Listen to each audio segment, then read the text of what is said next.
Ray-Bernice Alexandra Kaiser Eames, born December 15, 1912, was an American artist and designer who worked in a variety of media.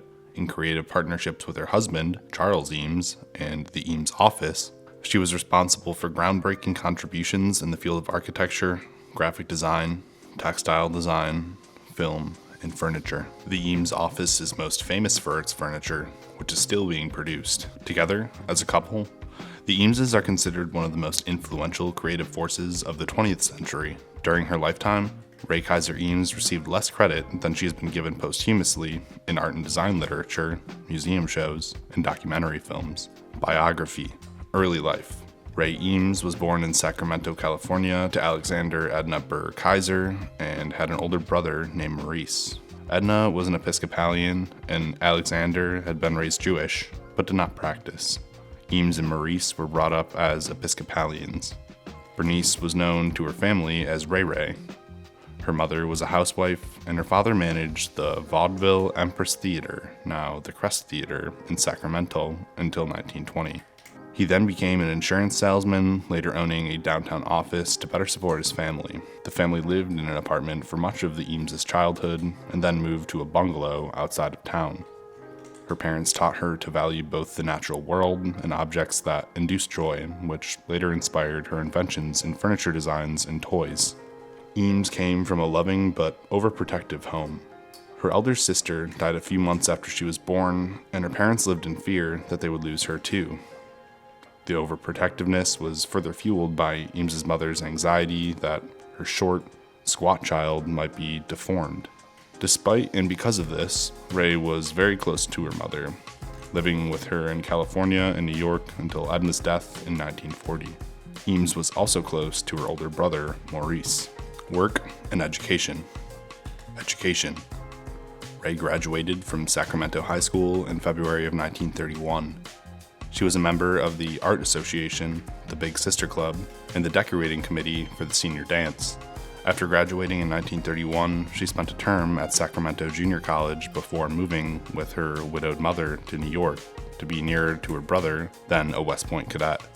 In 1933, Ray graduated from the May Friend Bennett Women's College in Millbrook, New York, where her art teacher was Le Double, and moved to New York City to study abstract expressionist painting with Double's mentor, Hans Hofmann. New York work. During the 1930s, Kaiser's artistic career centered around her painting. In 1937, she became a founding member of the American Abstract Artists Group and exhibited paintings in its first show at Squibb Gallery from April 3rd to April 17th, 1937, New York City. The AAA group promoted abstract art at a time when major galleries refused to show it. She became a key figure in the New York art scene and developed friendships with painters Lee Krasner and Mercedes Matter, both important figures in abstract expressionism. While the Whitney Museum of American Art holds in its permanent collection a painting by Kaiser, little else remains of her art from this period. Kaiser lived alone in New York City until she left the Hoffman studio to return home to care for her ailing mother. Edna died in 1940. Cranbrook Academy. By September 1940, Kaiser was entertaining the idea of moving back to California and building a house there. Her architect friend, Ben Baldwin, suggested she might first enjoy studying at the Cranbrook Academy of Art in Bloomfield Hills, Michigan. She took his advice and, once at Cranbrook, learned a variety of arts, moving beyond painting as her sole focus. Life and work with Charles Eames. Also at Cranbrook, Kaiser met her husband-to-be, Charles Eames, who headed the school's industrial design department. Charles was a married man with one child, but he soon divorced his first wife. In 1941, he married Ray, who changed her name from Kaiser to Eames. Settling in Los Angeles, the couple began a highly successful and lauded partnership in design and architecture, the Eames House. In California, the couple was invited to participate in the Case Study House program, a housing initiative sponsored by the Arts and Architecture magazine with a mission of building and showcasing a series of economical yet inventive modern homes that used wartime and industrial materials. John Intenza, the owner and editor of Arts and Architecture, recognized the importance of the Eames' thinking and design practices. He also became a close friend of the couple. Originally, Charles and his Cranbrook colleague, Eero Saarinen, were hired in 1945 to design Case Study House Number 8, envisioned as Charles and Ray's future residence. The plan was for the home to share with other case study houses a 5-acre parcel in the Pacific Palisades neighborhood, north of Santa Monica, overlooking the Pacific Ocean. Because of the post-war rationing, materials for that first scheme, then called the Bridge House, had to be backordered. In the meantime, Charles and Ray spent many days and nights on site in the meadow picnicking, shooting arrows, and socializing with family, friends, and coworkers. They soon discovered their love of the existing eucalyptus grove, the expanse of the land, and the unobstructed ocean views. Eventually, they decided not to build the Bridge House, but instead reconfigured the materials to create 2 separate, glassy, block-like structures nestled into the property's hillside. Saarinen played no role in this second version of the house. Instead, it became a collaboration between Charles and Ray. Once the materials arrived in 1949, the buildings were erected in the period from February through December. The couple moved in on Christmas Eve, and the house became their sole residence for the rest of their lives. It remains a milestone of modern architecture. The Eames Office designed a few other architectural works, many of which remained unrealized. But in 1950, they succeeded in building the Herman Miller showroom on Beverly Boulevard in Los Angeles, and in 1954, the Dupree House in Zeeland, Michigan, for Herman Miller's founder's son, Max Dupree, and his growing family. The unbuilt works include the Billy Wilder House, the prefabricated kit home known as the Kwikset House, and a national aquarium. The Eames Office. The designs of Ray and Charles were highly collaborative. Graphic design. The Eames Office's graphic and commercial artwork are largely attributable to Ray. Independent of her husband in the Eames Office, she designed 27 covers for Arts and Architecture from 1942 to 1948. She also contributed to the 1948 Eames furniture advertisements for Herman Miller. Ray's sense of form and color was the primary driver behind the Eames look. Her sensibility made the difference between good, very good, and Eames. While she did not make drawings, she was committed to documenting and tracking all the office's projects, and in this capacity, she embraced the responsibility of organizing and protecting the enormous collection of photographs that the office produced over the years. Textile design. In 1947, the Eames Office created several textile designs, 2 of which, Crosspatch and See Things, were fabricated by Schiffer Prints, a company that also produced textiles by Salvador Dali and Frank Lloyd Wright. 2 of her patterns received awards in a textile competition organized by MoMA. She worked on graphics for advertising, magazine covers, posters, timelines, game boards, invitations, and business cards. The original examples of Ray Eames textiles can be found in many art museum collections, and some of her designs have been reissued by the Maraham Company as a part of its Textiles of the 20th Century collection. Plywood design. Between 1943 and 1978, the Eames Office produced numerous furniture designs that were commercially manufactured, many with plywood. The first of the plywood series was a leg splint made for the U.S. Navy. The idea arose when one of the Eames' medical friends described the problems caused by standard metal splints, which had been mass-produced using simple designs molded in one plane, rather than a more ergonomic compound curve design that better fit the human body. Ray's early background in fashion design proved useful here, as the splint resembled a clothing pattern with a system of darts to contour the plywood to the shape of the leg. The Navy commissioned the Eameses to mass produce 150,000 splints. Their company became the Molded Plywood Products division of Evans Plywood. The splint profits enabled these emerging designers to expand their production and experiment with plywood furniture creations. The splint's use of bent plywood was a significant breakthrough for the couple's trademark design. They would later use similar bent plywood in their seminal lounge chair wood and the Eames lounge chair. Popular furniture. Ray and Charles Eames worked together to create their most popular furniture, lounge chair wood, LCW. Collaborating with Eero Saarinen, the Eameses applied their knowledge of plywood, gained from their Navy splints, to chair design.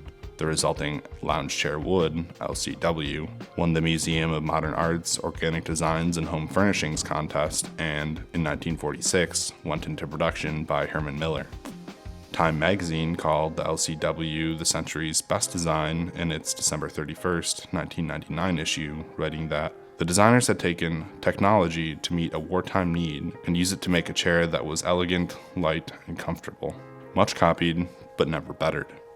Lounge chair. In 1956, the Eameses introduced their luxurious lounge chair, which combined molded plywood with leather upholstered cushioning. Charles likened the comfortable way the leather wears to a well-used first baseman's mitt. It remains in production and has become something of a status symbol, shell chair. Originally created in 1948 for the Museum of Modern Art's International Competition for Low-Cost Furniture Design, the Eames' fiberglass shell chair was first sold in 1950. It was a wholly novel creation for its time, with the entire seat made of plastic, ultimately in range of distinctive colors, some of them vibrant. The first shell chairs were released in 3 colors: parchment, grayish, and elephant gray hide. Less than a year later, 3 more colors were added: seafoam green, lemon yellow, and red orange. These 6 colors comprised the first generation of Eames shell chairs made from 1950 to 1954. The Eames Office legacy. While the Eames Office is most widely known for its furniture, the design philosophy of Ray and Charles was far more holistic and not limited to furnishing. Inventively, the scope of the work included filmmaking, information design, and design theory. The New York Times wrote in 2015 that by the mid-1950s, the Eameses had become as indispensable to the American computer company IBM as they were to Herman Miller, which has continued to produce their furniture. Ray and Charles believed that design was a way of life, and they applied that belief to everything they did. Furthermore, the Eameses' deep appreciation for craftsmanship was fueled by research trips to India, Japan, and Mexico. Dedicated to designing high-quality objects, Ray and Charles were fellow workaholics. For the armrests of the Eames lounge chair alone, they experimented with 13 different versions before arriving at the final design. Later years. IBM in the 1964 World's Fair. With their interest in communicating ideas visually, the Eameses also turned their attention to exhibition design, beginning in 1950 for the Chicago Merchandise Mart and the New York Museum of Modern Art, and continuing in the mid-1970s for IBM. As ongoing consultants to IBM, Charles and Ray developed a special relationship with the company that involved not only the creation of films, presentations, and educational products, but also Charles and Ray's insights for the future of the company. During the 1960s and early 1970s, the Eameses designed a series of exhibitions for IBM centered on scientific and mathematical themes, as well as famous individuals within those fields. If Ray was less passionate about computers than her husband, she shared his belief in their importance and used her talents to make them understandable and acceptable to ordinary people. In 1961, the IBM Corporation commissioned the Eameses to create Mathematica, a world of numbers and beyond, presenting mathematical concepts in a pleasurable way. Mathematica's success gave the Eameses confidence to continue using exhibitions to explore complex themes, and the prestige it brought IBM led that corporation to commission a pavilion and an exhibition for the New York's World Fair of 1964. For this project, Charles and Ray immediately entered into discussions on this project with Eero Saarinen. The result was a 1.25-acre site divided into several distinct exhibition areas, each covered with an enormous translucent plastic canopy held up by steel trees. Some designers and critics considered it somewhat excessive and vulgar and felt that the Eameses had gone too far in their popularizing science, technology, and the modern. The general public, however, appeared to have loved it. Other work. The Eames Office productivity slowed after Charles died in August of 1978.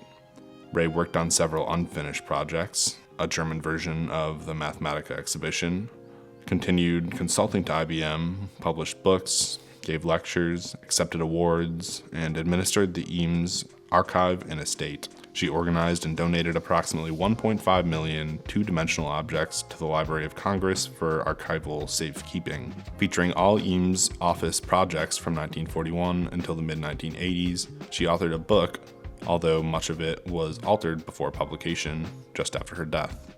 In the years prior to her death, Ray hosted visiting groups of 50 to 60 students and was planning to host 100 members of the American Institute of Architects to view the house and picnic in the meadow. Death. Ray died in Cedars-Sinai Hospital, Los Angeles, California, on August 21st, 1988, 10 years to the day after Charles. They are buried beside each other in Calvary Cemetery in St. Louis. The office closed completely after her death. Legacy. To honor what would have been Ray's 100th birthday, Feature renamed a street at its basal campus Ray-Eames Strasse 1. On February 23, 2013, a 3,300 square foot exhibition entitled Ray Eames, A Century of Modern Design, opened in the Sacramento, California Museum. The show ran for 1 year and featured work she produced before meeting Charles in 1941, in addition to the work of the Eames Office. Ray, along with Charles, had also produced the India Report, creating a basis for the government of India's National Institute of Design in Ahmedabad. Recognition. Ray's contributions to the work of the Eames Office were severely overlooked during her lifetime, with Ray often portrayed as an insignificant part of the office. When the Eameses appeared on The Today Show in 1956, for example, the new lounge chair was presented simply as designed by Charles Eames. The show's host, Arlene Francis, added that, "When there is a very successful man, there's an interesting and able woman behind him." Francis proceeded to introduce Ray condescendingly with the line, "This is Mrs. Eames, and she's going to tell us how she helps Charles." In general, the media typically attributed the work solely to Charles, sometimes footnoting Ray. In recent decades, however, Ray's work has received more attention. In 1990, the journal Furniture History published a thorough interview between design historian Pat Kirkham and Ray. As Kirkham put it in the introduction to the interview transcript, the interchange of ideas between these two enormously talented individuals is particularly difficult to chart because their personal and design relationship was so close. Although Charles did not correct Arlene Francis, he often stated that Ray's role was essential to the work the two did together. Ray has also received posthumous recognition for her personal fashion sense, which the New York Times described as too maidenly to be echt bohemian, too saucy to be quaint. This has been Designwiki. Thanks for hanging around and watching this video. If you enjoyed it, I would really appreciate if you left a like. And if you want to hear more future videos like this, it'd be awesome if you'd subscribe. Alright, I'll catch you in the next one.